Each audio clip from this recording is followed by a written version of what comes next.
Hello, Austin. How you doing? Are you well?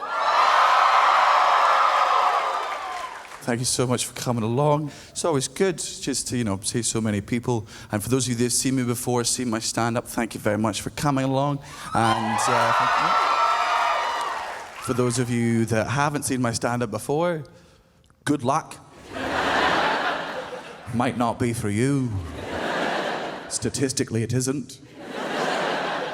I always like people that go to see comedy that they've never seen before. He's just taking a gamble, go and see someone just like, yeah, I'm going to go along and laugh. I'm always curious as to the reasons for why you picked someone, why you picked me.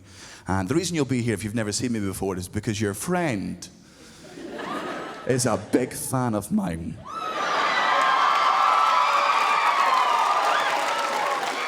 And they have promised you that I am fucking excellent. For the past 2 weeks, you've been listening to them doing shit versions of my jokes. Just being like, I guess that sounds okay. There's a lot of pressure riding on your friend right now. I can destroy your friendship in the next hour quite easily. Not even by doing much, by doing literally nothing. I just stand here, just slowly start masturbating. Louis C.K. style, just real slow, real good. Making eye contact with some of you, skipping over others. Those of you that I skip over, relieved at first, but when I make eye contact with other people, slightly upset. And that plays on your mind, you're like, I know I shouldn't care, but he stared at literally everyone else apart. I just want to know what's up. I want to know what's up. What's his fucking problem? And the whole time your friend will just be like, I swear to God, he doesn't normally do this. This is always the show. This is what they wanted you to see. If you've been dragged here also, your friend that's the fan of mine, they're not going to be watching me for the whole show. They're going to be watching you watching me to see if you pass their little friend test.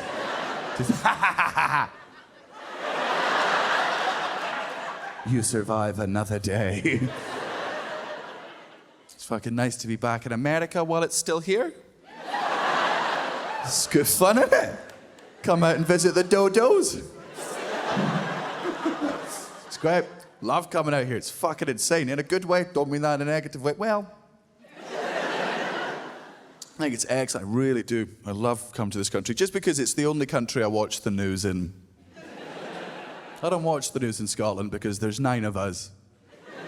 I'll just ask my mum what's up. She'll let me know. She knows everyone. Most of the time, the news in Scotland is just, guess what America did? It's... I don't think you just have a problem with fake news over here. I think the problem you have is you've just got too much news. You've got so many 24-hour news stations. Guys, not that much stuff's happening. In the rest of the world, when nothing happens, the newscaster's just like, and we move on with it. You just fill your head with irrelevant information. Like, last time I was here, a man shot 2 people to death with a gun and they died. And I'm going to put my career on the line and say that I think that is a dick move. I'll be brave. I'll say what no one else is willing to say. It's a dick move. He went to prison for 25 years. That's the full story. I gave you all of the information there in less than 5 seconds. 45 fucking minutes. I watched this newscaster get updates that were not updates. They added no more relevant information to the story. This just in, breaking news. The man who murdered the 2 people was described by his neighbors as a marijuana-smoking porn hoarder. Don't make me like him. Like, those are very mixed signals. You just said he was a dick. Now he sounds cool. No, I'm just sat there being like, well, were they, like, stealing his porn? I feel like if you're going to give me any irrelevant information about people in that story, why not give me irrelevant information on those 2 people that were murdered? The innocents. Let me know what they were like as human beings so that I can work out if I care that they're dead. Because I might not. They might have been shit. Do you think only good people get murdered? No!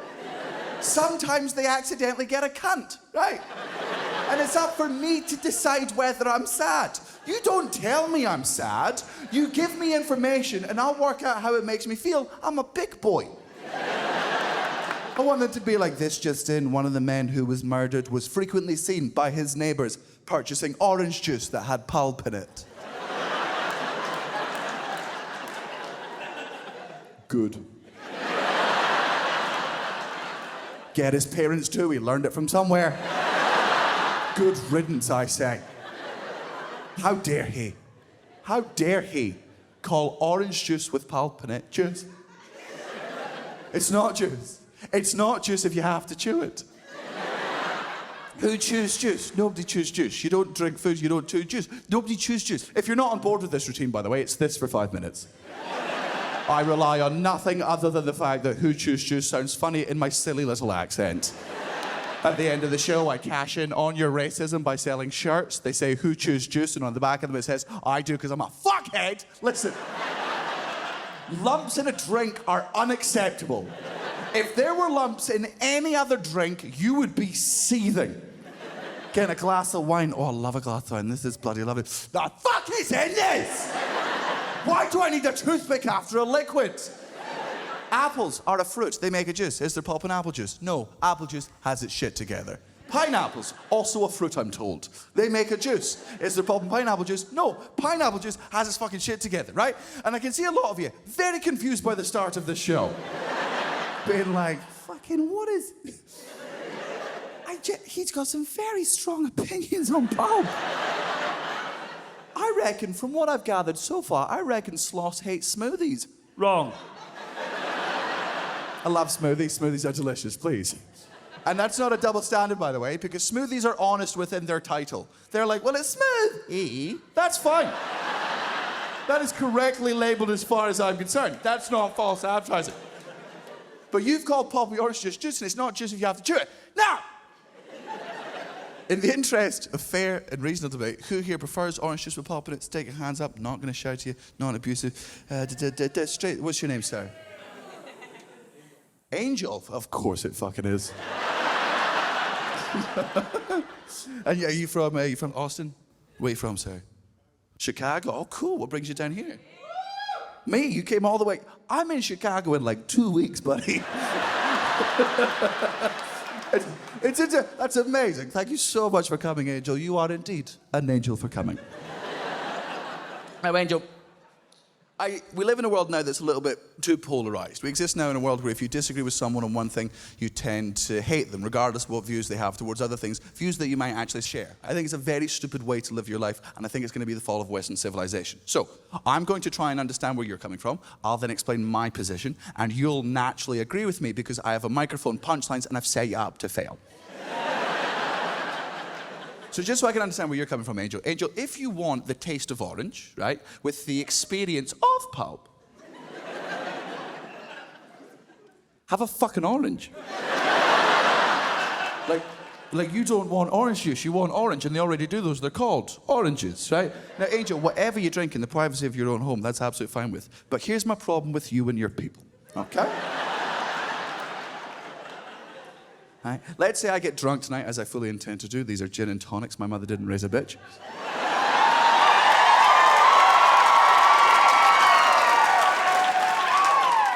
After the show, you see me. I'll be honest with you, I'm not handling the gin and tonics well. The Texas sun gets to me. I'm too dehydrated. I'm incoherent. I'm wandering the streets. You're a lovely man. You know that's no place for a drunken Scotsman. You take me back to your hotel. You stick me in the spare bed. You kiss my forehead goodnight. Bit weird. I'm fine with it.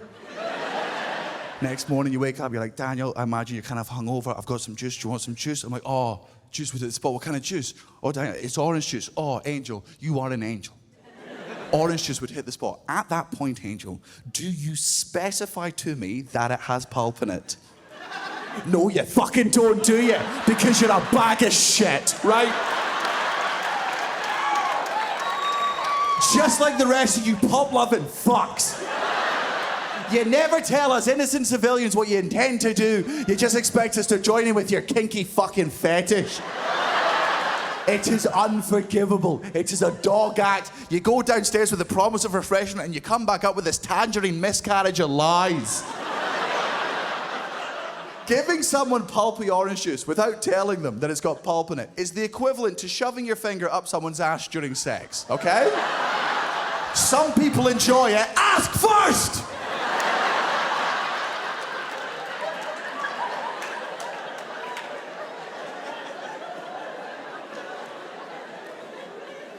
Look, all I'm trying to say is, I think some people deserve to die.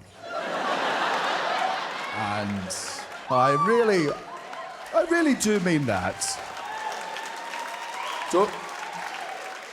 Don't get me wrong. Death is bad most of the time. Most of the time, death is awful. 65% of the time, death is...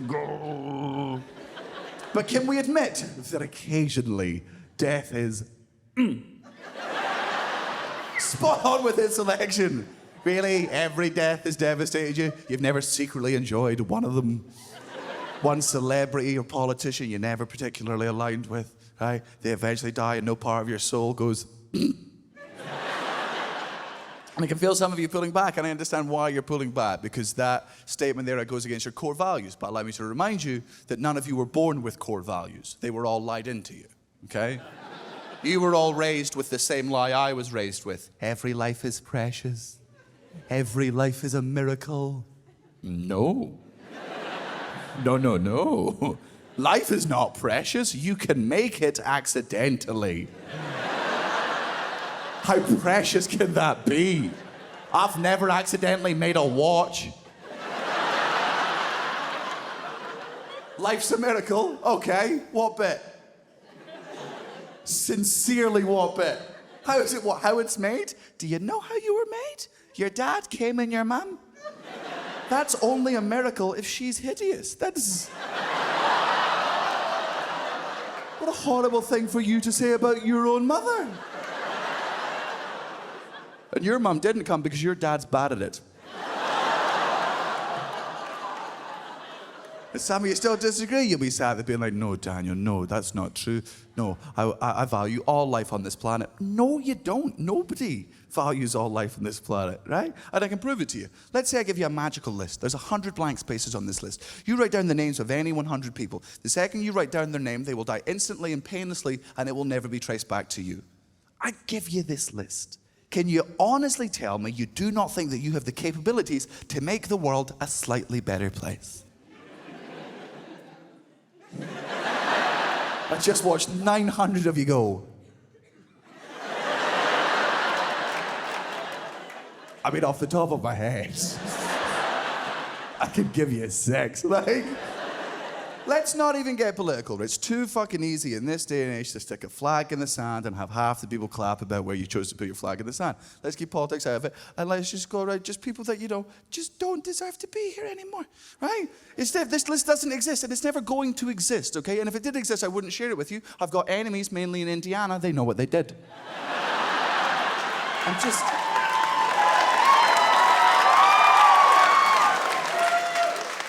saying, when you're walking around the shops, you can't listen to your podcasts anymore. Just have a little hypothetical genocide. Pass the time, right? Just walking around being like, Martin Shkreli, he needs to go. That pharma bro, he needs to die. He's a bad egg. He's on my list. Alex Jones, he's just a bad man. He lies, he spreads hate. I'd probably get rid of him. And then somebody cuts in front of you, and you're like, and you. 99 for society, 1 for me. Understand, I do not think you should be allowed to kill someone, and I do not think the government should be allowed to kill someone. I'm just saying that sometimes there are people who come onto the planet and they leave the world a worse place than when they arrived, and they did it intentionally. All I'm saying is when these people eventually cop it, get the fuck in. That's it. That's it. Now, I get called sociopath a lot. I've been called a sociopath roughly 5,000 times in the last 6 months. I understand where those allegations came from. I did a special that has now resulted in about 40,000 couples breaking up and over 100 divorces. And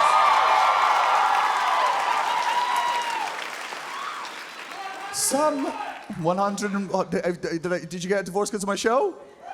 Fucking get in, sir. Well done. And some people have the audacity to suggest I'm smug about those stats. I am very happy. I broke up sad relationships, bad relationships, static relationships, toxic relationships. I didn't break up any positive relationships. How can I prove that? Because if a 28-year-old can break up your relationship with a joke, it wasn't that fucking strong in the first place.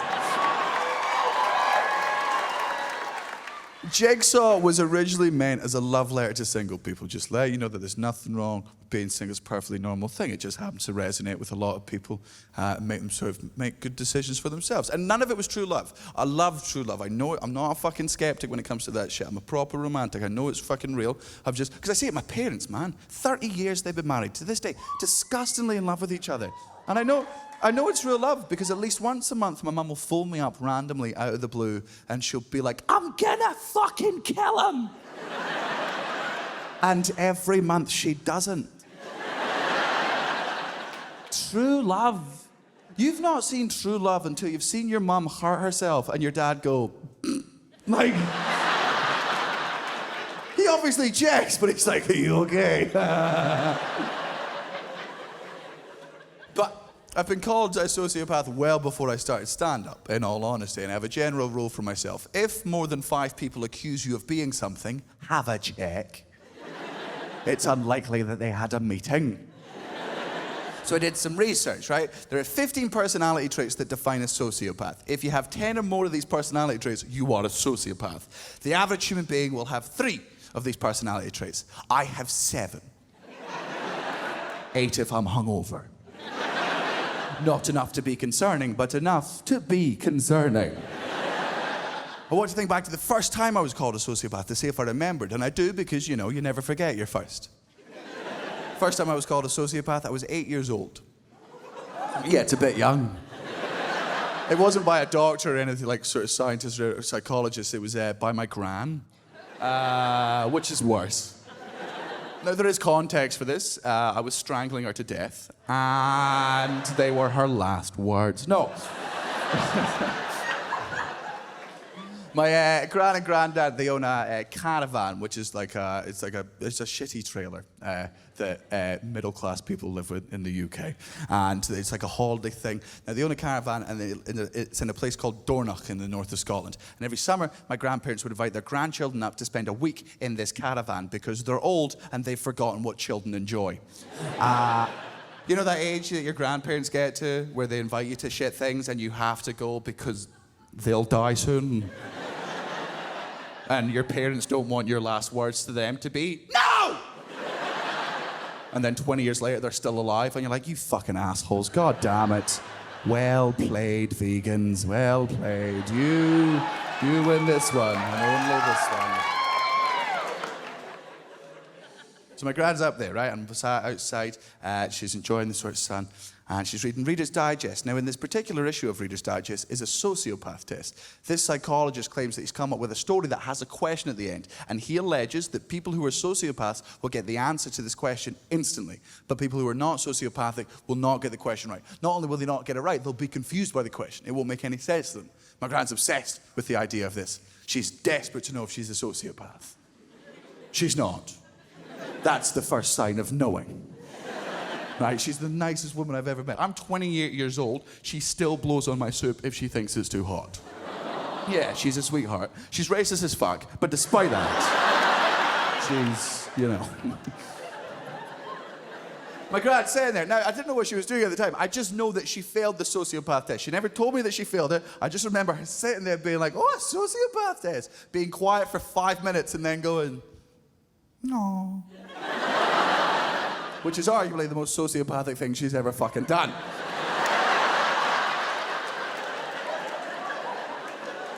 She's so naive to the world of drugs, I forget how innocent she is. Like, when I was 17 years old, I just started doing stand-up comedy. So the nights I wasn't gigging, my friends would come round to my house. We'd wait until my mum and dad went to sleep, and then while they were asleep, we'd sneak out in the back garden and we'd smoke as much marijuana as we possibly could. But we didn't want to get caught, right? Because marijuana is still very, very illegal in Scotland. Fortunately, we were 17 years old, and therefore, geniuses.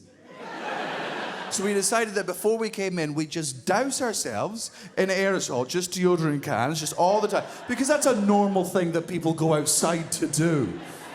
Like as if 4 boys were going to go out in the back garden and then come back in smelling like DJs. And my mum and dad were going to be like, oh, they went outside to do... Yeah, that makes sense, that makes sense. Fuck the environment. Right? Now, one morning, after a night of fucking smoking weed, I come downstairs and my mum's in the kitchen. Now, I'm used to seeing her at home. That's where her office is. I'm not used to seeing her furious, though. I walk into the kitchen. She just looks at me. She's like, I'm very, very disappointed in you. And I'm like, I'm a 17-year-old comedian. I'm very aware of that. What's new, bitch? Didn't say that. I would never dare. I would never dare say that to my mother. I was like, why, Mummy Bear? What's wrong? Who hurt you? She goes, guess what I found in the garden? And that annoyed me. Mothers will never directly accuse you of the thing that they know you've done. They'll just vaguely accuse you of something in a general direction and hope you run towards the admission with open arms because they think it proves that you're a good person. It's a very stupid line of inquiry, and I know it's a stupid line of inquiry because it doesn't exist anywhere in the world outside of mothers. You've never heard, Mr. Smith, open up, it's the police. Mr. Smith, I can see you in there. Come to the front door. Okay, he's coming. Stand down. Hi, Mr. Smith, me and my partner just have a couple of questions for you, if you don't mind. Guess whose body we found in the river?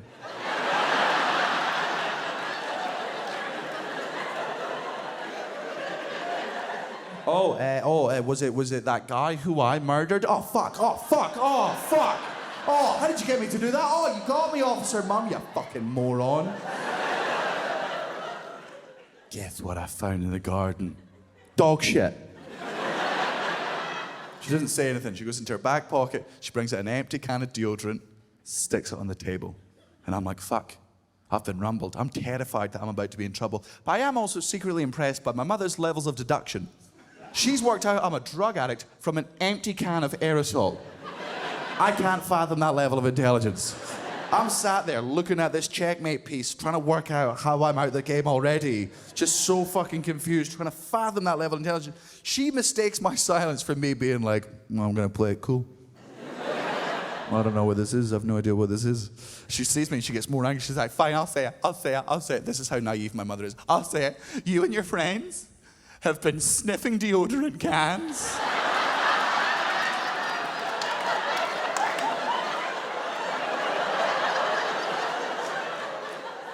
Aww. You're a fucking moron. She's too precious for this world. Not a chance she's passing the sociopath test. Sure enough, my gran answered the question. My mum's got no idea. Then my dad walks in. Grandson. She wants to know if her son's a sociopath. He could be. He's definitely got more of the personality traits of my mother, definitely less than me. My father's not a violent man in any way, shape, or form, but he is incredibly dangerous. My dad is the only man I know of that is banned from the British version of the show BattleBots. You know BattleBots where the robots fight each other? It's called Robot Wars in the UK. My father's banned from that show. Why? Because he went on it 2 years in a row, his robot got destroyed, he then snapped, locked himself in a basement for 6 months, and then invented a robot that the BBC described as legally a weapon.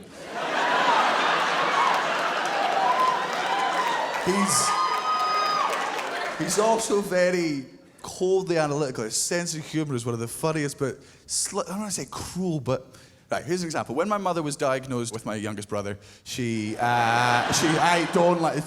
has him, it's very serious. She was about 8 months pregnant, right? It's her fourth child. And one day my dad comes home from work. He's not a bad husband. He's just occasionally a bit of an idiot and a bit lazy. He comes in the house, he lies down on the couch, and my mum's like, in what fucking world? In what world is this how you're spending your evening? Martin, I'm 8 months pregnant. There are some things I physically can no longer do around the house because of my size. For example, the dishes. I can no longer get into the sink to do the dishes because there's human life in the way. Can you please just try and make this last month a little bit easier for me? That night, while she slept, my dad welded a semicircle into the sink so she could get in to do the dishes.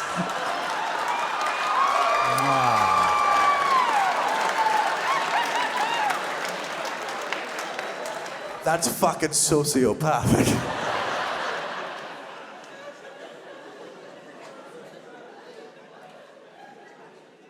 Much to my surprise and my father's dismay, when my gran asked him the question, he didn't know the answer. He was annoyed at himself. He's a problem solver. He's normally very good at these sort of riddles. He said, I can't believe I don't know. Ask me again. Couldn't get it. They all sat around discussing what the possible answer to this sociopath test is. Apparently at that point, an 8-year-old me turned around and got the answer instantly. Now, I will ask you the question. If you think you know the answer, please stick your hand up, don't shout out. The reason I want you to stick your hand up instead of shouting is because for those of you that get this question right, and it's going to be roughly 20% of you, this is going to seem like the most obvious answer in the world to you. The second I ask the question, you're going to go, oh, fucking yeah, obviously. Really look around and notice how little other people get this question right. And for those of you that don't get the question right, don't worry, just look how many sociopaths you know. Here it is. A woman is attending her mother's funeral. While at the wake, she meets a man who she's never met before. He's nice, he's charming. Despite the situation, he actually manages to make her laugh. She really enjoys his company. But she's got to go say goodbye to guests as they're leaving, say hello to the guests as they're arriving, take the flowers, put them somewhere safe so they no longer wilt. 45 minutes later, she finally gets a little breather, a moment of respite, and she wants to strike up a conversation with this affable, handsome, charming man again. But when she looks around, she can't find him anywhere. He's gone, and she's devastated. So the next day, she murders her sister. Why? Straight away, good. What's your name in the front row there? Ashley. Why did she murder her sister, Ashley? So she can see the man again. Is absolutely spot on. Now, for those of you still too innocent to understand what the fuck just happened, allow me to explain. The one thing she wants to see is the man. The circumstances that she met the man under was a family funeral. Therefore, he must be a family friend. So if she wants to bump into him, all she has to do is create another family funeral, and logically he'll attend that one too, where she can bump into him and rekindle their romance. Sociopath. Do you think you're a sociopath, Ashley? You question it. That's good. That's a very good sign that you're not, by the way. For anyone that got the question right, please do not have an existential crisis. The test is horseshit. It's not a valid test. It was in the Reader's Digest. There isn't a shred of truth behind it. But my parents and my grandparents didn't know this at the time. All they knew was that if you got the question right, you were a sociopath, and they'd been stuck in it for 45 minutes, and then an 8-year-old me turns around and just goes, it's so she can see the man who she likes again. And my gran was like, ah! I was too young to know what the word sociopath meant. All I knew is that I wasn't allowed a dog for 10 years. But that question really stuck with me, man. I was like, why did I get that question right, and why did my family not? Why did Ashley get this question right? Why did the rest of us not? If it's not sociopathy, which it categorically isn't, what's the difference in how our brains work? And I've worked it out. It depends on whether you're a logical or an emotional person. If you look at that question and you take away empathy and sympathy and all those other things that do not matter, and you look at that question with cold, hard logic, it's very easy to work out. What does she want? The man. How does she meet the man? Family, funeral. How do you meet him again? Recreate the circumstances. Very coldly logical, all the way through, very simple. That's what I've worked out about myself. I value logic over emotion. And the reason I value logic over emotion is because that is logical. And the people who get upset by that tend to be emotional. Now, don't get me wrong, emotional people. I think you're beautiful, I think you're sweet, I think you're kind, and I think you're pure. But never forget how utterly fucking pointless you are to the human race, okay? You are the bane of every logical person's existence with your love of tears and your need of hugs. As a society, we have to go as slow as our slowest member, and that's every one of you fuckers crying over cats. You are a burden and a nuisance to our progression. Now, to the emotional people currently getting upset by this routine, allow me to remind you, I haven't specified who you are. You just know who you are, and you're currently getting upset about it because that's all you're fucking good at.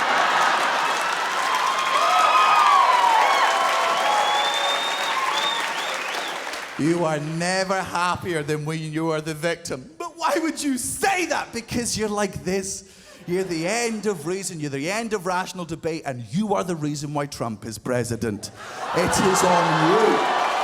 It is on you.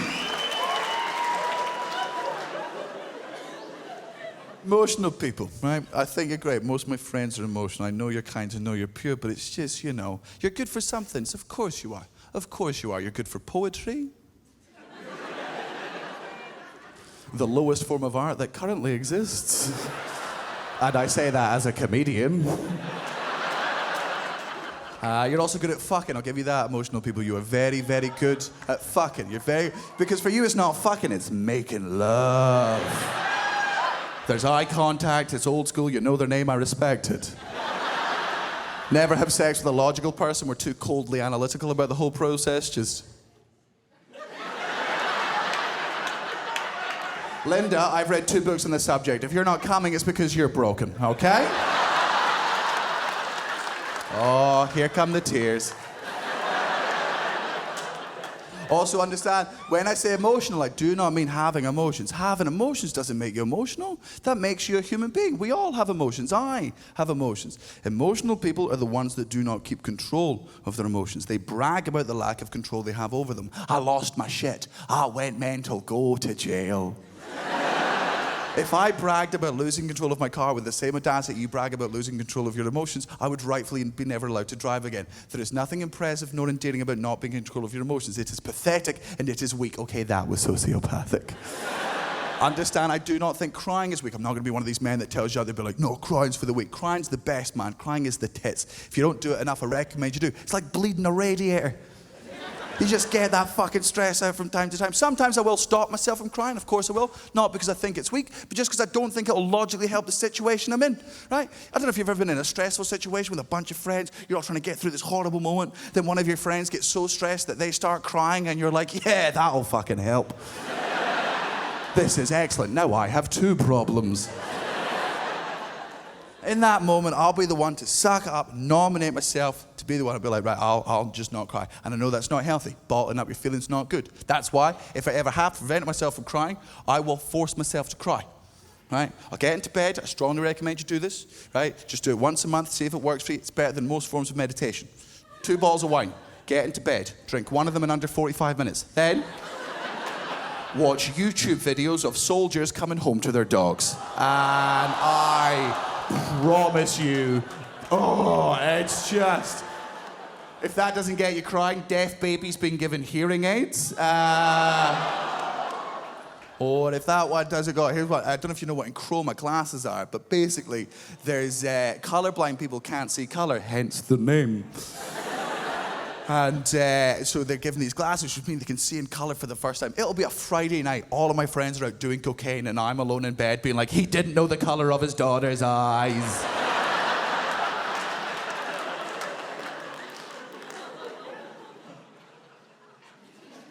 That's why I don't like, being left wing a lot of the time, man, in all honesty, because we're the emotional ones. So I just fucking hate my teammates.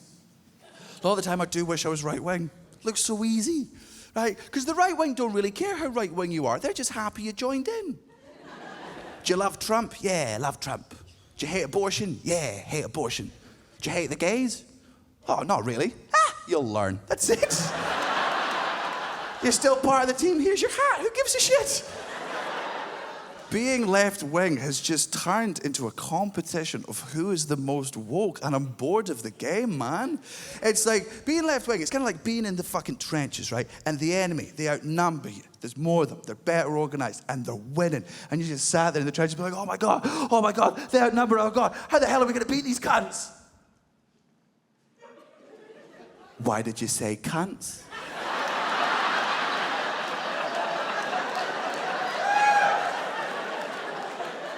What? It's just interesting that you chose to say cunts. I don't think that's important right now. When will it be important? When this is done! Let's do it when this is done! There's a literal fucking Nazi! Like, can we focus on other things, please?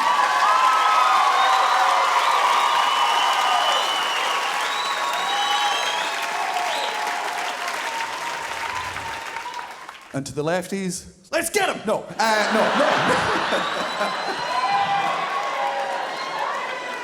But I get it, man. Look, most of my friends, not all of them, but most of my friends are fucking left-wing, and they're the ones that annoy me more. And I'm on their team. I agree with them on most of the fucking things, but just the smugness of every single moment of like, you could be better. Oh, come on. A couple of months ago, my television broke. I got quite upset about that because I like my TV. It's what I watch TV on. And I was complaining to one of my friends. I was just having a little bit of a moan. I was like, oh man, my TV broke and I'm going away, so I can't buy a new one. It's going to cost money. I can't fucking afford it right now. Oh, it's just a bit annoying. It's a bit annoying. And my friend was like, wow, Daniel, Your TV's broken, and it's got you this upset. Wow, that's such a first world problem.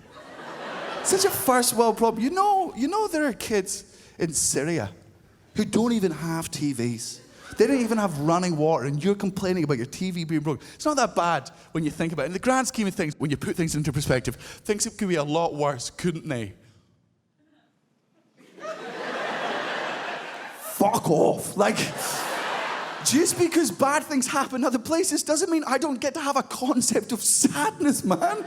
Right? You don't get to put, that's not how perspective works. Right? Otherwise, I could just walk around kicking people in the balls and then holding up a picture of 9/11 being like, could be worse. Could be worse. Could be much worse. Perspective. Yeah. Because that's the thing. You only put my favorite emotions into perspective, right? You only put sadness and anger. You never put happiness into perspective, do you? Right? Because you understand that would be a shitty thing to do. Let's say you're a good person, you're a better person than I. You're out volunteering in one of these war-torn places, right? You're building schools, you're trying to be the change you want to see in the world. One of the kids runs up to you and they're like, Sebastian, because your name's Sebastian. UNICEF dropped by, they dropped off food and they dropped off water and they dropped off medicine, but you know what else they dropped off? Did you know what else they dropped off, Sebastian? They dropped off a football, my very own football. We used to have to play with a bag made of other bags, but now I get to play with this football and I can't wait. I'm gonna play with my friends every single day and I'm gonna become better than Messi and Ronaldo combined. I'm so happy now that I've got this football. Put his happiness into perspective. Be like, well there, small Syrian child with a name I'm not willing to improvise. That is a very nice football. But there are kids in Edinburgh who have Xboxes. So in the grand scheme of things, you're not actually that happy, are you? That is such third world happiness right there. And it's coming across a little bit smug. A little bit smug. I've got a dad.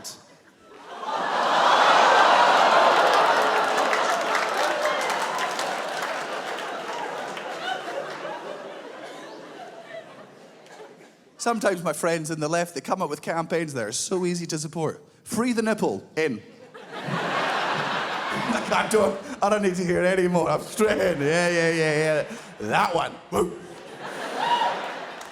This brings me over to an interesting point. Now, women, I'm going to ask you a question here. If you do not feel comfortable answering this question honestly, because of the situation you're in, do not answer it. I respect your right to privacy, but I promise you, you're not the punchline of the joke if you answer truthfully, and also it will help the routine. So the women in the room, give me a cheer on the count of 3 if at any point in your life you've ever sent a nude to a partner or an ex-partner. 1, 2, 3.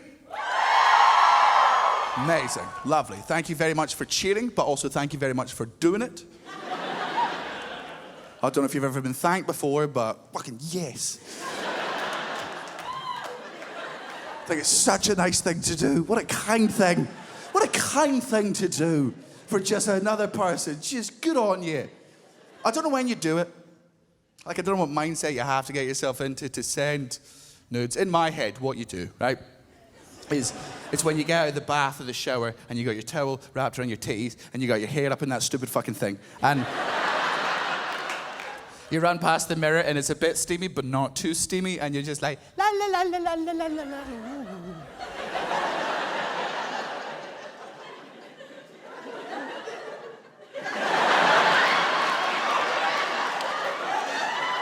Oh my God. I look dead sexy. I look au natural. Do you know who'd appreciate a picture of this? My loving partner, who I love very much. Click, send. Think that's beautiful. Think there's nothing wrong with it. Now, to all the women who didn't cheer that question, don't worry. I'm sure you're good partners in other ways. You sound fun. I know your type exactly. Here's your birthday blowjob. Oh, yeah. Oh, fucking hope it's a toothy one. Oh, sure enough, there it is. Why not? Why not get your molars involved in the most sensitive part of my body? Happy birthday to me. Ah! tap you on the head when I come. I'll tap you on the head when I stop bleeding. How about that? It's a horrible joke. But it gets a laugh, so I'll keep doing it. Now, in the interest of fairness, men in the room. I would like a cheer on the count of 3 if you have ever sent a dick pic. Now, I understand if you don't want to be honest, right? But the ladies were honest, that's why I asked them first, and now you have to be. Welcome to equality. Men in the room. My brothers, give me a cheer on the count of 3 if you've ever sent a dick pic. 1, 2, 3. Okay. That was so manly. The caveman in my brain was like, where's the fight? Where's the... I'm like, no. To the men who cheered there, my brothers, I will get back to you in a second. To the men who didn't cheer, you fucking liars. You absolute full of shit fucking liars. I know exactly what that silence is, right? You have sent dick pics, but not to the person you're currently sat beside. That is the silence of shame. Get rid of that shame, boys. There's nothing wrong with sending dick pics, okay? There's nothing wrong with sending dicks. It's a perfectly normal, natural thing to do. You like a girl, you send her a picture of your dick. Bish, bash, bosh, job's done. Now she see your dick, everyone's a winner. There's nothing wrong with sending pictures of your dick.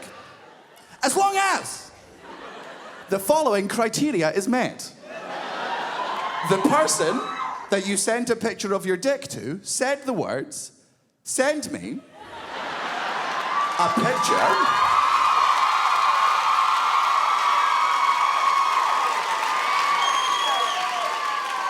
of your dick." Now, to the men in the room right now who are sat there being like, Jesus Christ, Sloss. What an easy point to make. What's a pandering point to just get all of the women on your side, Sloss. Oh my God, Sloss. 2 things. 1, duh. Second of all, I'm glad you think I'm pandering, because you thinking that I'm pandering there allows me to realize that you don't send unsolicited dick pics, because it's an alien concept to you, right? So you're just like, if I don't do it, no one else do it. Boys, it happens a lot. It happens much more than you'd expect, and I know this because I've got female friends, and every time I go to use their phone, I can't lift them up because there's so many dick pics weighing this fucking thing down. It happens so much. And the thing is, like, normally when people do shitty things, even though I know the shitty thing's evil, I understand the logic behind doing it. Like, I know thieving is wrong, but I can understand being in a position where you feel that you have to steal to survive. I understand that murder is wrong, but I've also met people who say things like, it's pronounced Barcelona. Like, I understand the concept of murder in general. But when it comes to sending unsolicited dick pics, I don't get it, man. I don't understand that logic of, she'll fucking love this. Like she didn't ask for it, you're like, surprise. To me, sending an unsolicited dick pic is the equivalent to walking up to a stranger's house and just sticking your dick through their letterbox.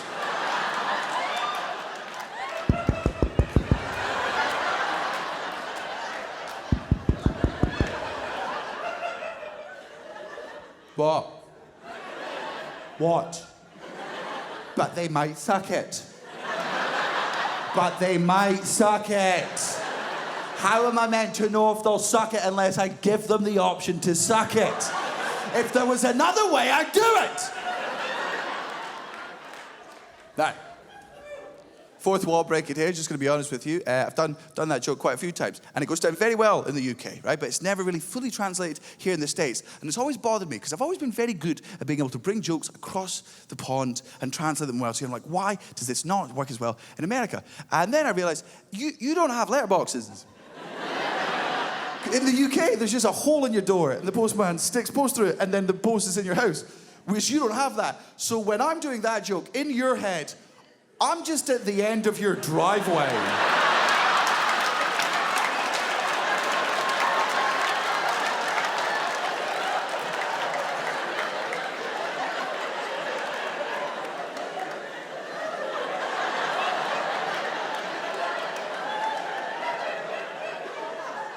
You've got mail!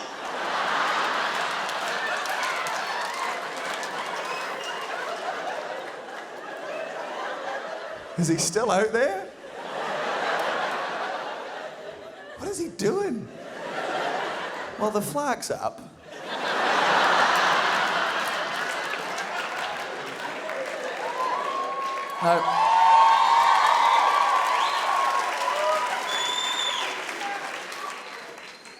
Now, I understand sometimes when men send unsolicited dick pics, they do so because they're assholes and it's abuse of power and it's a sort of form of harassment. I'm not going to attempt to justify that in any way, shape, or form. I would like to believe, though, I think a lot of the time, well, maybe not a lot, but I think some of the time men send unsolicited dick pics is because they're idiots. Like, it's not a malicious thing, it's a naivety thing. It's men being egocentric. They're taking the logic that applies to themselves and forcing it on the rest of the world because we think we're the center of the universe. What a man will be thinking when he sends an unsolicited dick pic is like, man, see if a woman sent me an unsolicited picture of her vagina. That would be the best day of my life. And it would be. Like, lads, if we all just left this there, turned our phones back on, and just some lovely woman had just sent you a picture of her vagina, you'd be like, fucking yes. Fucking subscribe to whatever this is. And the reason we are like that is because we've never been threatened with vaginas, right? Unless your mum did that thing, she was like, you shut the fuck up or you're going back up there. But that might just be my mum. At this point, you'll get men being like, oh, what? So it's okay for women to send unsolicited nudes, but it's not okay for a man to do it. Is that what you're saying, Daniel? Yes. Yes. And it's not a double standard. Don't think it's a double standard, because even though the pictures are very similar, the tone is different, and the tone is crucial. Tone is always important in these things. The best way I can describe the difference in tone is it's the difference between you sending someone a picture of your house or somebody else sending you a picture of your house. Those are very similar photos, but they mean incredibly different things. It goes from being, this is where I live, to this is where you live. You understand how one of those became a thread, right?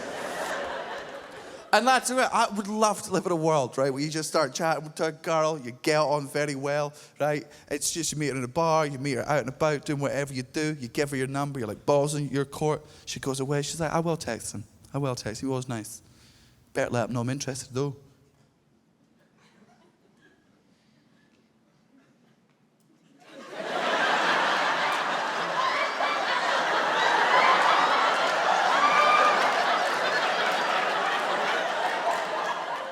I'll turn the flash on.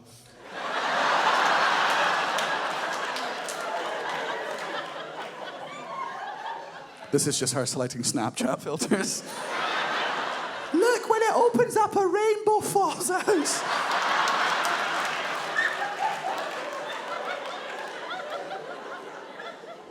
I've sent dick pics. Of course I have. Of course I have.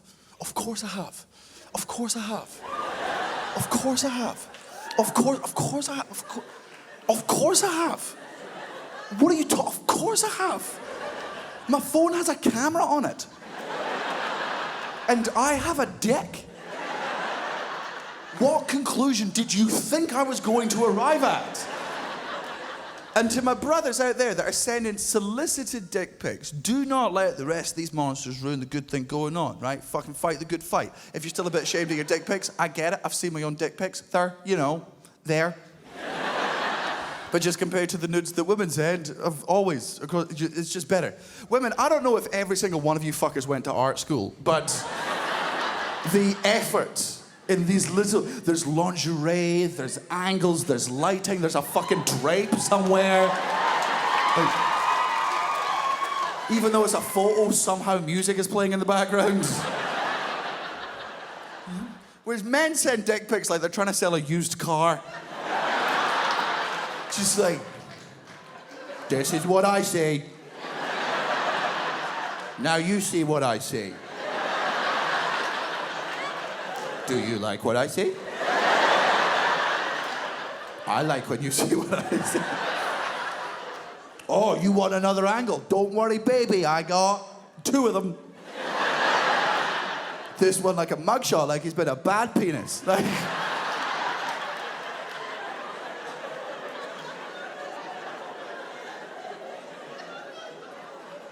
Now, to the people that don't send nudes, I know I gave you a hard time earlier. I was joking. If you're not comfortable sending nudes, don't send nudes. Your body, your choice. I absolutely respect that. My problem with you fucking prudes, though, is... It's just, not all of you, but there's that... It's your people that whenever nudes get leaked, whenever, whether it be celebrity or normal, everyday people, there's always these fucking leaks. Your people are the first ones to be like, oh, your nudes leaked, did they? That's a shame. What a pity. What a pity that is. If only there would be some way to prevent that from happening. I don't know, never taking them in the first place. I'm such a genius. I think I'm the smartest person that ever lived. You've got to understand, these people aren't idiots for having their nudes leaked. It's not like they just left them on a bus and were like, no! That's where my dick pics were. They're being robbed. They're having their things hacked or they're being blackmailed. They're always the victim, man. It's not happened to me yet, and it will. There's enough of my dick pics out there in the world that, Don't cheer like you've seen them. That's terrifying. We know.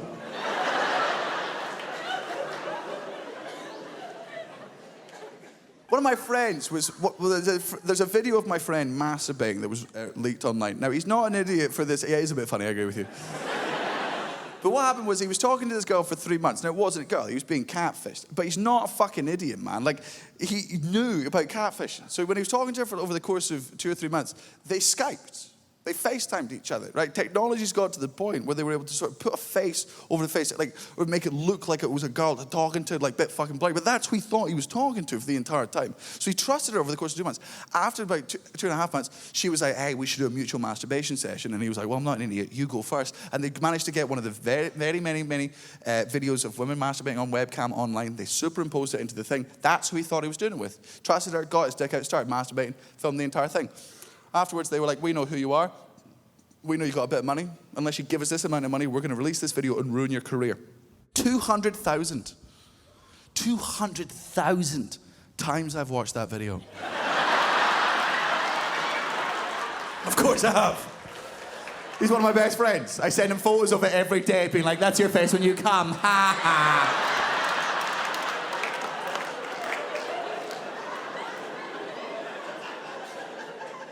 It's another reason why I know I get called sociopath, because I'll happily laugh at people in miserable situations. But you've got to understand, I'm not laughing at them being miserable. The reason I make jokes with my friends when they're going through hard times is because I'm really sad about what happened to my friend. It was a horrible thing for him to go through, but I can't stop it from happening because it's happened. The only thing I can do is help him deal with it. And I've found in my life, laughing at things that have happened to you makes it easier to deal with. Just being able to laugh at something that's affected you means it has less power over you for a period of time. And that's why I like making jokes about these things. Now, at the end of the day, I don't really give a shit if you think I'm a sociopath, as long as you understand what you're accusing me of being. The difference between a psychopath and a sociopath is hotly debated amongst a lot of psychiatrists and psychologists, and they're going to be very annoyed by me butchering all of the fucking science behind it. But basically, psychopaths are born. You're just born inherently shit. There's a chemical imbalance in the brain, and you're like, I like to kick dogs. It's just that's who you are. Whereas sociopaths are made. Something happens to you during your childhood that stunts your growth, stops your brain developing empathy at the normal rate of other people. So if you're accusing me of being a sociopath, you're saying something bad happened to me during my childhood to make me that way. We should be able to work out what that moment is. And if it doesn't exist, logically, I cannot be a sociopath. So let's look at the known factors that turn someone into one. Let's go for it. Bad parenting. I'm going to cancel that one out straight away. If you've met my mum and dad, they're the kindest people alive. It makes no sense how I turned out. My mum is bewildered by the contempt I have for this planet. At least once a month I'll phone her up and I'll rant about shit that doesn't matter. Then I'll just slam down the phone and she'll be like, well, at least he called. What else turns people into sociopaths? Childhood trauma. It's a big one. Something traumatic happens to you as a child. Now, there is one of those for me. When I was 8 years old, my sister Josie passed away. For any of those, if you've seen the special Dark, you understand that I'm more than capable of making several excellent points, and talking about it very openly, while also making excellent jokes about it at the same time. Josie's death did not give me a disregard for human life. If anything, it taught me I needed to value it more. So we can nip that one in the bud. What else turns someone into a sociopath? Bullying. I was an excellent bully. I made sick dollar every day. No, I was bullied a little bit, no more than others, not enough to be like, woo. What else? Child abuse, molestation, that's a big one. I've never been molested. Well, Here's a story. When I was 19 years old, my mum gets a phone call from the police, and they go, Mrs. Sloss, we'd like to speak to your eldest son. And that's me. So she put me on the phone. And they went, Daniel Sloss? And I went, thee? And they went, what? Nothing. Okay, Mr. Sloss, we'd like to interview you. I've already got a job.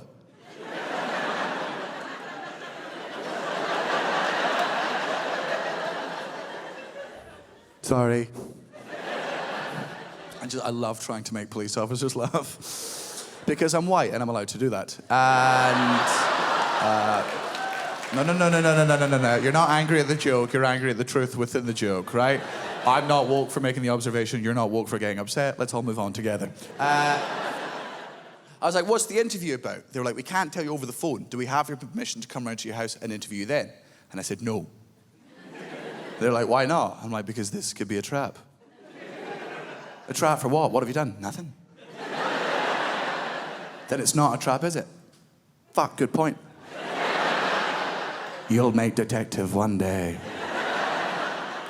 Next day, 2 police officers come to my house, a man and a woman. Their genders are unimportant, but it's going to help your visualization with the story.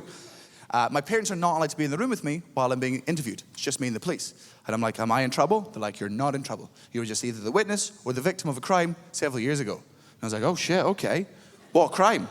They're like, we can't tell you. Because we don't know whether you're a victim or just a witness, we cannot risk leading the witness and then losing your statement. So we just have to ask you a bunch of vague questions and hope you arrive at your own conclusions, and then you can tell us the story. And I was like, cool, fun game. Okay, Mr. Sloss, tell us about your acting career. Oh, easy, doesn't exist.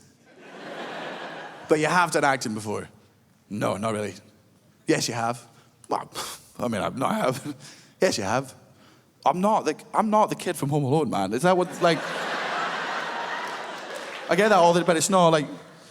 Mr. Sloss, you did musical theatre when you were a teenager. Oh, fuck it. Oh, that, yeah. I don't consider that acting, though. I'm not from L.A. I'm not like... No, I'm a lovely little actor. I sing a song every night. Like... I'm like, I did musical theatre between the ages of 11 and 17. Not because I enjoy it. I actively fucking hate it. But my mum works from home, and during the summer holidays, I would be home from school. And she didn't enjoy that very much because I'm very annoying. So she did what any healthy parent does at that point in time, and then made me someone else's problem. She just signed me up to camp and went, love you, bye, fuck off, and that's... So I spent 2 weeks every year minimum at musical theatre camp. And they were like, and how was that for you? I was like, it was very traumatic. They were like, aha, why? Because I can't sing. I'm not being modest, I can't sing. My voice doesn't really have much range, and I'm also partially tone deaf. I can't really tell the difference in the pitch in my own voice. That's why whenever I do stand-up, I've only got 2 voices. It's either this monotony or the very offensive impression I do of women. It's either, hello, I'm Daniel Sloss, or hello, I'm a lady. That's all my voice does. So... I've always been confident and I've always had stage presence, so they ignored the fact that I couldn't sing, and they gave me the leads in all the musicals. And then when it came to any solo songs I did, they made me rap them. Sound bad? It was worse. And it's stuff like Jesus Christ Superstar, where I played Jesus, and I was like, yo, my name is Jesus Christ, and I'm here to say... It was fucking horrendous. They're like, who did you go to theatre with? I'm like, thousands of children. They're like, name names. I'm like, oh, okay. Start listing off people I remember. I obviously don't arrive at the name they want me to arrive at, so they feed me it. They're like, do you remember this person? And I was like, no. They go, yes, you do. No, I don't. Yes, you do. Look, I know I've smoked a lot of marijuana since then, but my memory isn't actually that bad. You've smoked a lot of what? Oh, what? Huh? I'm sorry, I could. Sounds loud. My mum's outside the door. He also sniffs deodorant cans. He's a monster. Lock him up. Now, the reason I didn't remember the name of the person, well, it wasn't because I didn't remember the person, but it's because he had a nickname all the way through theatre, and they were using his full name. You never really realise the power of nicknames until your friend who has a nickname gets a new partner, and their new partner starts calling them by their actual name. It will fuck you up for weeks at a time. You'll be sat there and they'll be like, have you seen Jason? I don't think I've ever met Jason in my life. Your best friend, Jason? I think I'd know if my Oh, Dick Biscuit, yes, of course, sorry. I go, oh, him, I remember him. Tell us about him. All right, he was nice. I remember my first day of theatre, I didn't know anyone, so I cried. That was my self-defense mechanism. He took me under his wing. He introduced me to people he knew. He was also a very good singer, because we had to do duets sometimes, and he'd sing really beautifully, and then I'd rap. Then they asked a question that changed the tone of the whole afternoon. How old did he tell you he was? I beg your pardon? Excusez-moi? Fucking what, cunt? What do you mean, how old did he tell? What kind of question is that? It was an 11 to 17-year-old theatre group, so he must have been 16 or 17. What do you mean? She doesn't answer. She goes into her briefcase. She brings out a stack of paper this thick. This stack of paper contains every single conversation I have ever had with this person over MSN Messenger over the course of 4 years. She starts quoting certain segments out to me, and it becomes very apparent very quickly that a 13-year-old Daniel Sloss was being groomed and had no fucking idea.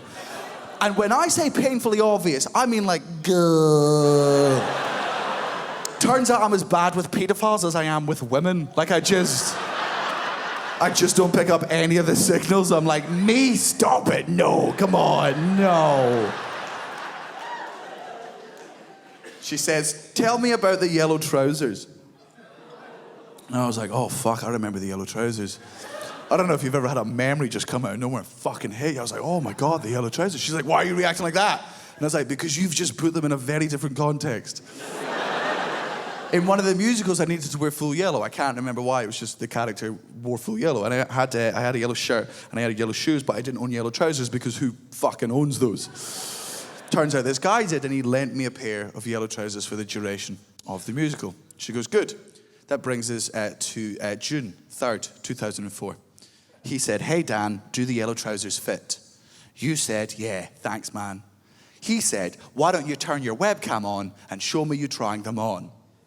And I was like, what did I say?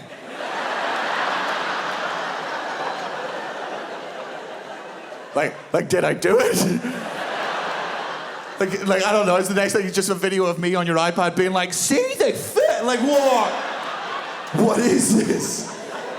She was like, you said, nah, man, don't worry about them. You'll see them tomorrow. And I was like, oh boy, fucking oh boy.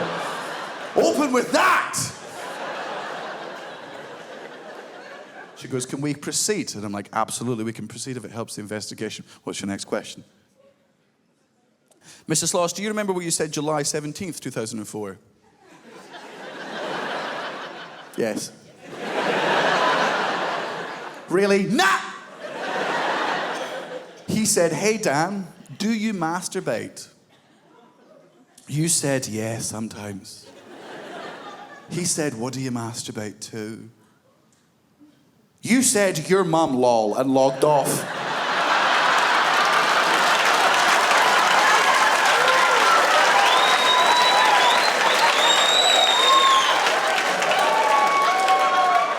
I cannot commend the professionalism of this woman enough. She didn't crack a fucking inch. She said it with such a straight face that she must have practiced. She must have. Her and her partner must have just been in the car being like, okay, ooh, here we go, come on. Okay, come on. Ooh, ooh. You said your mum. Oh, fuck. I was close. Come on, wait. You said, you made me laugh. You did it that time. Fuck it, we'll leave him in there. It took me 5 seconds to realize what she said, and then I died on the floor, crying with laughter, just nudging the male officer, being like, I fucking got him, didn't I? He's like, get off my fucking leg. She's like, can we continue? And I was like, yes, please. This is the best day of my life. Mr. Sloss, do you remember what happened the weekend, August 20th, 2004? Nah, but I bet it was funny. Friday night, he said, hey, Dan, would you like to go to the cinema tomorrow? You said, yeah, sure, who with? He said, just you and me. You said, cool, see you then. He said, don't tell your parents it's just you and me. You said, why would I? You forget how stupid and naive you are when you're young. Like, I was 19 when I was being interviewed. I was 13 when these conversations took place. That's only a 6-year difference, but just, I remember thinking like, fucking hell, I can't remember being that stupid and trusting, and I can't remember going to the cinema. What does that mean? I'm asking her, I'm like, I don't remember going to the cinema with this man. Does that mean I have a repressed memory? Do I have repressed memories? And she was like, what? No, sorry. Monday morning, the first thing he said was, where were you? I'd forgotten to go.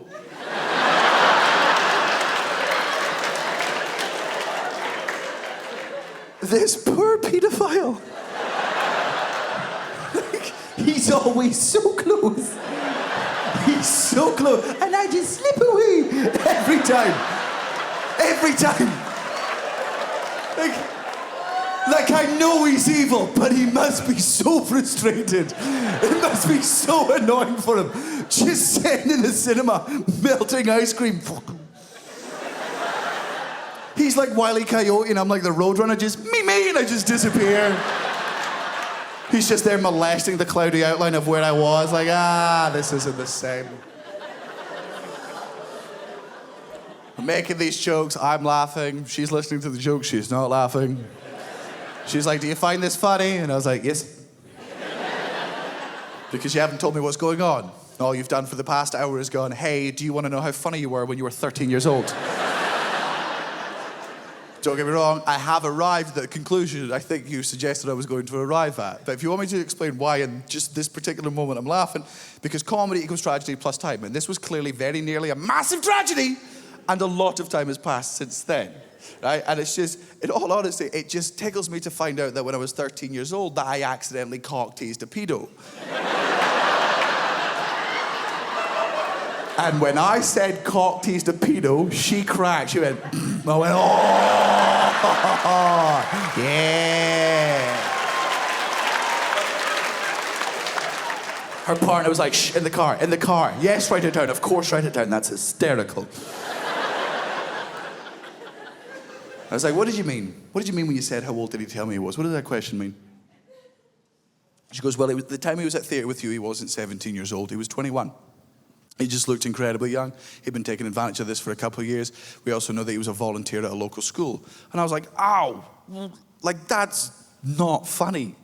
Like now I get why you weren't laughing at my excellent jokes earlier on. Like, if you'd opened with that, I would have taken it more seriously. Like, I know I'm okay, but is everyone else okay? She's like, everyone else is fine at the moment. The reason for the investigation is he basically left himself logged on one of the school computers. Somebody went on after him, found his browsing history where he was in a lot of forum boards, pretending to be an underage boy.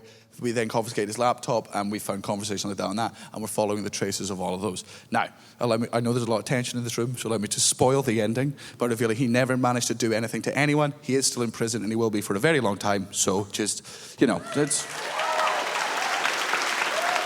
Unclench your buttocks, which was his catchphrase. Grow up, which was not his catchphrase.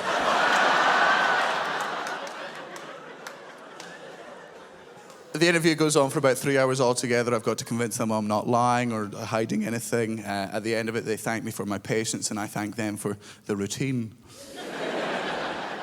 And they're like, you can't ever talk about this on stage. And I was like, oh yeah, okay. Are you telling me to keep a secret? Seems a bit hypocritical. Now, people have asked if there's anything traumatic about that story, and in all honesty, the answer is no, just because I was one of the fortunate ones. Nothing happened in that situation. It was a bit weird and jarring to find it out, I'm not going to lie. Like, I spent, I think, a couple of weeks just replaying conversation I'd had with them over and over in my head, being like, oh, that didn't mean what I thought it meant. But it was weird. The worst thing about it was just, because I was 19 years old, I was legally considered an adult by British police. So they didn't have to tell my parents anything. They just fucked off. And then my mum and dad came into the room and were like, what was that about? And I had to explain to my mum and dad everything I'd learned at that moment. And my mum sent me to that theatre group. Now, although we know that's not her fault by any stretch of the imagination, she's an emotional woman. She was devastated. She blamed herself. She was like, oh my God, my baby, I can't believe I put you in so much danger. No wonder you're a drug addict. It's all my fault. Meanwhile, my dad was crying with laughter.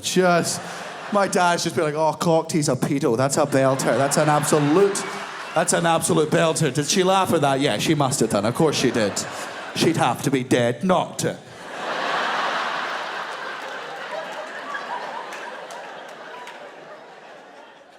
But the question is, am I a sociopath? I don't think so. But then again, I wouldn't. Sociopaths tend to not know they're sociopaths. They also tend to hide in plain sight. I normally leave it up to the audience. Amongst yourselves, talk after the show, go grab a drink, see if you think I'm a sociopath. You've got two choices. Yes, I am. No, I'm not. Either yes, I am a sociopath, or no, I'm not. Either yes, I am a sociopath, or no, I'm something else entirely. Either yes, I am a sociopath, and the story I told you there wasn't entirely true. Maybe something did happen to me when I was younger. Maybe I hated the lack of power and I hated the lack of control I had in that moment, that subconsciously I became obsessed with power, I became obsessed with control. I turned down university because I couldn't stand the idea of somebody telling me how to live my life and making my decisions for me. So I got into a job where I was in charge, where I was in control, where I had a voice. And as time got on, I loved the attention, I loved the control, I loved the power it afforded me, and I got addicted to it, and I needed that attention more. I needed that audience to come back and give me that attention I so desperately craved. But the thing was, I needed them to relate to me emotionally. That would get them back. That would be the key to my success. But I don't have emotions. So maybe I learned how to fake them. Maybe I learned how to lie. Maybe I became a master manipulator. Maybe I made up a dead disabled sister who never existed just to gain sympathy. Maybe I spent 2 years of my life breaking up couples because I couldn't stand the idea of them experiencing a level of joy I myself am incapable of experiencing. Maybe I did that year in, year out, year in, year out, year in, year out, because I loved the attention, I loved the control, but most importantly, I loved the fucking money. And despite what you say, money does equal power, so I worked and I saved and I worked and I saved and I worked and I saved. And in 20 years' time, when I finally snap and I do what needs to be done to cleanse this planet and purify it, and I go down in a hail of fucking gunfire with a smile on my face, and they take my body straight to the morgue, straight to the autopsy. They rip off my shirt, they rip off my trousers. I'm riddled with bullets and a big rictus grin across my face and unblinking happy eyes. But the one thing that stands out above all else is the fresh tattoo across my chest, not of a manifesto, not of a list, of an address down by the docks in Edinburgh. They send down an entire team, the SWAT and police there. They're all standing outside, surrounding the helicopters going above ahead. They lift up the doors, they throw in flashbangs, they throw in smokes, they look into every corner. And when the dust finally settles and the last of the smoke clears and there's nothing left, there's no movement, there's just fridges. Fridges, aisles of fridges, stacks of... We've gone to the fucking wrong warehouse. This is a fridge warehouse. They get the order, this is the address, they walk in, look in every room, every corner, basement, attic, nothing there. Then one by one, they open up the fridges and freezers, and it's just the heads of anyone that offered me orange juice with pulp in it.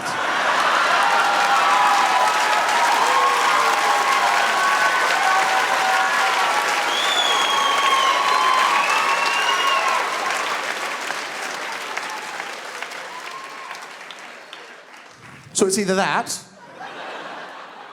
or I'm just a cunt. And I know what I've been called more. Austin, you've been absolutely incredible. Thank you so much. I've been Daniel Sloss. Good night.